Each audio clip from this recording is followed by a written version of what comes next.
This video is about the connections between Noah and the letter to Sardis, which we find in the book of Revelation.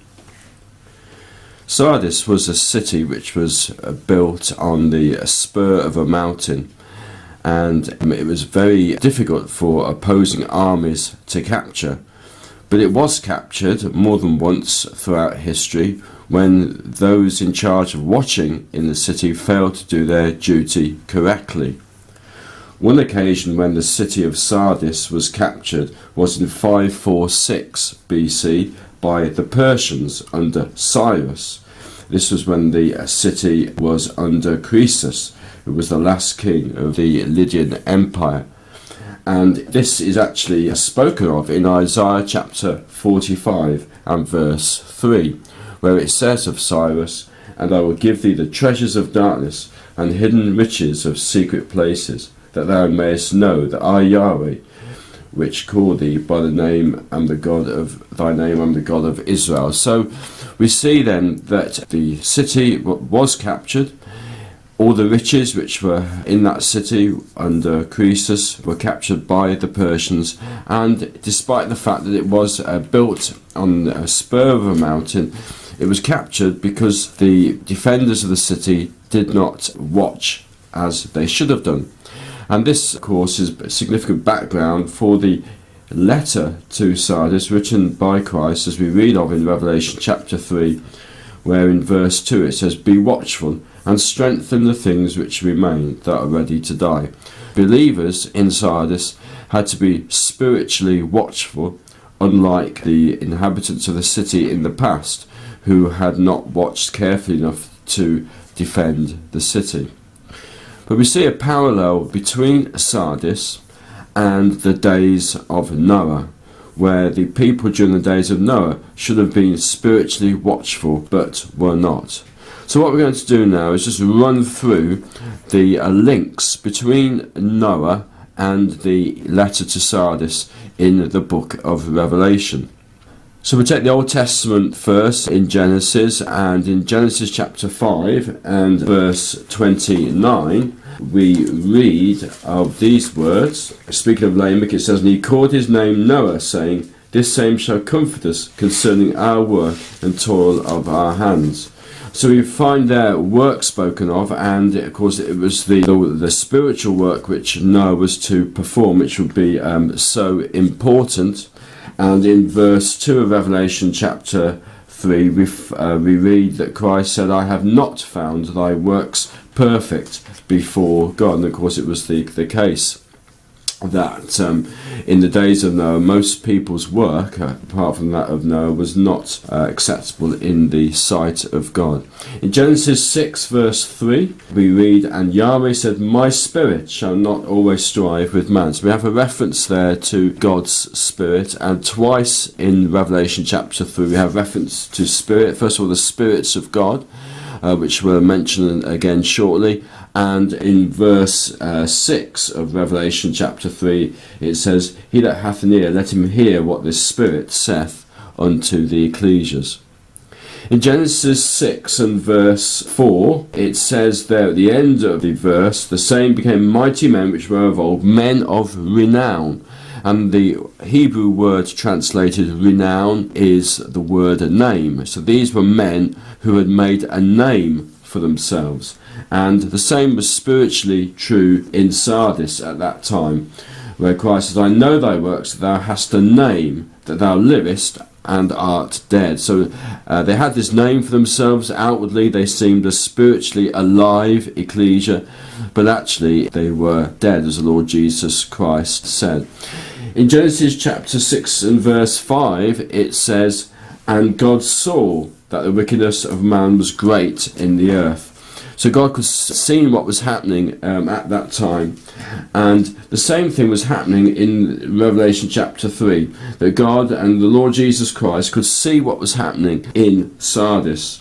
And so we read in verse 1 of Genesis of Revelation chapter 3, "These things saith he that hath the 7 spirits of God and the 7 stars. I know thy works, that thou hast a name, that thou livest and art dead. And that word I know is often translated see. So God saw in the days of Noah, and Christ says, I know, I see thy works. And in connection with that, in Genesis chapter 6 and verse 8, it says, but Noah found grace in the eyes of Yahweh. And in that verse 1 of Revelation chapter 3, we have reference to the 7 spirits of God. And in Revelation chapter 5 and verse 6, it says, and 7 eyes, which are the 7 spirits of God. So we can see that there's a link between the 7 spirits of God mentioned in Revelation chapter 3 and God seeing. So moving on, in Genesis chapter 6 and verse 9, it says that Noah walked with God. So this is one of the main reasons for linking this letter with the book, the Revelation chapter 3, with the days of Noah. We find this very specific phrase, which isn't said of many people, that Noah walked with God. And we have a promise made in Revelation chapter 3, where Christ says, thou hast a few names even in Sardis, which have not defiled their garments, and they shall walk with me in white, for they are worthy. Now notice it's a future words there spoken. It's about what was going to happen in the future. Now, in order for somebody to walk with somebody else, that person needs to be there with them. And it's a very specific thing. It's not just talking about walking in the presence of somebody. Sometimes in the Old Testament we have words which speak of people walking with God, but actually it's to do with walking in his presence. But specifically it's to do with walking with God. Now in the case of Noah, this may well have involved him walking and talking with angels, perhaps around the site of the Garden of Eden, which would have been still there before the days of the flood. In the case of the promise made in Revelation chapter 3, it obviously refers to the kingdom, when the Lord Jesus Christ will return and will be walking on the earth, and hence the faithful will be able to walk with him. In Genesis chapter 6 and verse 11, we have these words, the earth also was corrupt before God, and the earth was filled with violence.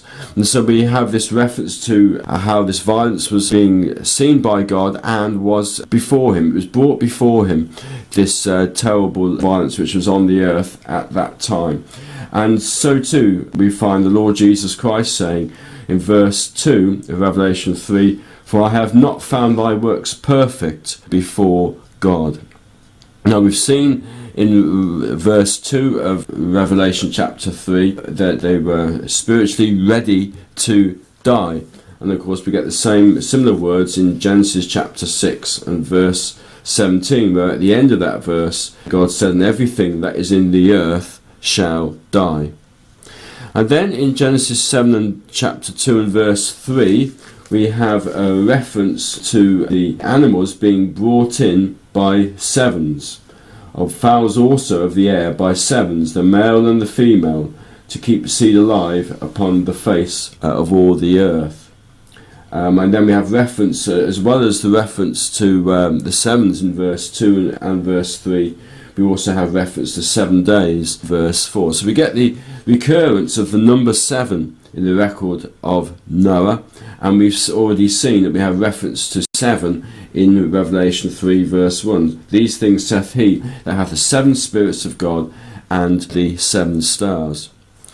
In Genesis chapter 9 and verse 1, God commands Noah after the flood, be fruitful and multiply and replenish the earth. And there the Hebrew for replenish just means fill, and in fact the word perfect in Revelation 3 verse 2, actually that means fill or fulfilled, for I have not found thy works fulfilled before God. So we've got a parallel meaning there. And then a couple of other references with regard to Noah, but this time not in Genesis but in the New Testament. First of all in Matthew and chapter 24 and verse 39, speaking of the days of Noah, Christ said that they knew not until the flood came and took them all away. And in verse 3 of Revelation chapter 3, it says at the end of verse, I will come on thee as a thief, and thou shalt not know what hour I will come upon thee. And so we can see a parallel there between the way that the flood suddenly came upon the people without the majority of them knowing it was going to come, and there's the same danger related to the believers in Sardis. And finally, in 1st of Peter and chapter 3 and verse 20, we have reference there to those who were in the ark, wherein few, that is 8 souls, were saved by water. So the number is referred to as few, and we have the same word used in Revelation chapter 3 verse 4. There has to few names even in Sardis. So in the end, only a few were saved in the days of Noah. And as it stood at the time of writing in Revelation chapter 3, only a few would be saved out of the ecclesia of Sardis. And so that provides a warning for us, because we know that the days in which we live are like the days of Noah, and therefore we too need to take heed to the letter which was given to the brothers and sisters at Sardis.